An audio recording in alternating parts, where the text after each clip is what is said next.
We hear it every time anyone says anything critical of Islam. Freedom of speech isn't freedom to offend. First of all, yes it is. Second of all, you hypocrites. Your freedom ends when you start offending 2 billion Muslims. Does it now? Freedom of expression is a right. However, one is not allowed to insult the sentiments of others in the name of freedom. No insulting the sentiments of others. Does freedom of expression mean insulting, especially a sacred personage?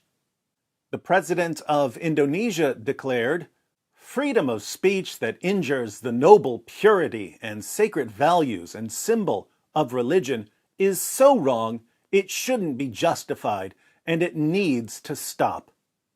The president of Egypt added, "We also have rights. We have the right for our feelings not to be hurt and for our values not to be hurt.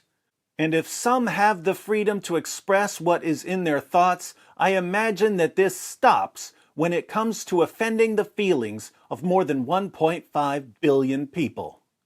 All right, I think we get it now.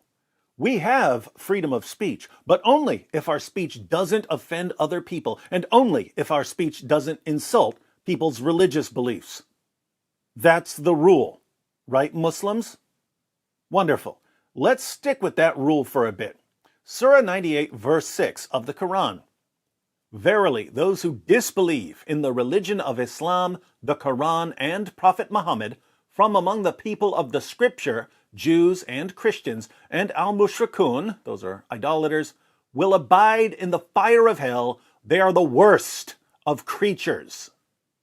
So, Jews, Christians, and other non-Muslims are the worst of all creatures. We're lower than dogs. We're lower than pigs. That's highly offensive to billions of people, don't you think? Does this mean that the Quran should be banned as hate speech? It's a serious question, Muslims. You're the ones who insist that freedom of speech doesn't include the freedom to offend. The Quran is extremely offensive, so it's not protected by freedom of speech, right? In the history of At-Tabari, one of the polytheists tells Muhammad that if he loses the fight against his own tribe, his followers will abandon him. Abu Bakr, the first of the rightly guided caliphs, replies to the polytheist in the presence of Muhammad, "Go suck the clitoris of Allat. Would we flee and leave him?" So Abu Bakr tells the man to go perform oral sex on Allat, his goddess. Do you condemn Abu Bakr for his hate speech, Muslims? Do you condemn Muhammad for not punishing Abu Bakr? These are your rules. I'm just applying them. Speaking of your prophet, the Quran calls him a wonderful pattern of conduct. In Sahih al-Bukhari 2478, Muhammad conquers Mecca. Let's see how respectful Muhammad was towards the religious symbols of others. The prophet entered Mecca, and at that time, there were 360 idols around the Kaaba. He started stabbing the idols with a stick he had in his hand and reciting, "Truth, Islam, has come, and falsehood, disbelief, has vanished." Muhammad went around stabbing the idols of the polytheists. Was that wrong, Muslims? You say it's wrong and immoral to disrespect other people's religious symbols, but your prophet disrespected other people's religious symbols. So? Now, I could go on, but I think we have enough to see Islam's free speech dilemma. If freedom of speech doesn't include the freedom to offend other people, and if freedom of expression doesn't include the right to insult other people's religious beliefs and religious symbols, then the Quran and other Muslim sources should be banned as hate speech. And Muhammad and his closest companions were evil, disgusting people who should be condemned, not imitated. Alternatively, if we're not going to ban the Quran and other Muslim sources, then freedom of speech does include the right to offend other people. And freedom of expression does include the right to insult other people's religious beliefs and religious symbols. How do our Muslim friends avoid this obvious dilemma?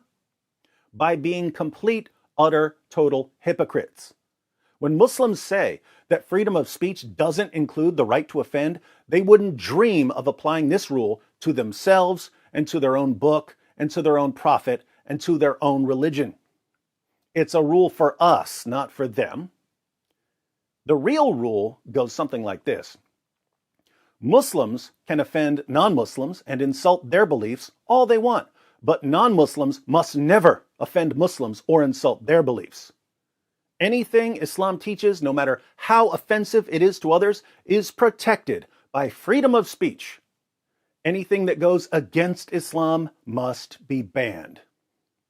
In other words, what Muslims are actually demanding is Sharia.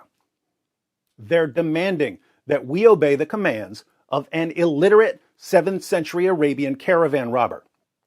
They're demanding that we adhere to rules that they would never apply to themselves. They're demanding that we submit to the hypocrisy of their religion. On behalf of every free non-Muslim in the world, I reply, no. Muslims, if we want to make fun of your fake prophet and your stupid book, then we will make fun of your fake prophet and your stupid book. You don't control us. We are not, have never been, and never will be your dhimmis.